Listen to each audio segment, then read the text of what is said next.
50s. Monday night, mostly clear. Lows around 30. Tuesday, mostly sunny.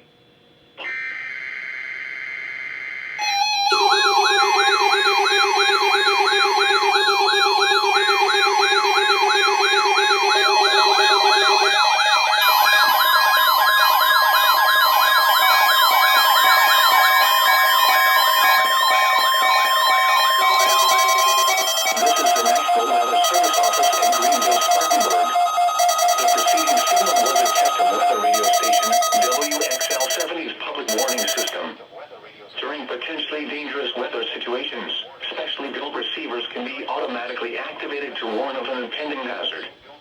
Tests of the signal and receiver's performance are normally conducted between 11 a.m. and noon each Wednesday.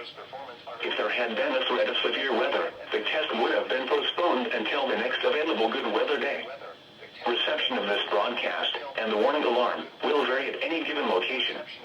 This variability, normally more noticeable at greater distances from the transmitter, can occur even though you are using a good quality receiver in good working order.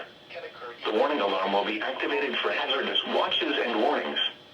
For station WXL70, broadcasting near Charlotte, on a frequency of 162.475 MHz, the warning alarm will be activated for the following counties in North Carolina: Alexander, Anson, Cabarrus, Catawba, Cleveland, Gaston, Ardell, Lincoln, Mecklenburg, Montgomery, Richmond, Milan, Stanley, and Union. In South Carolina, Cherokee and York.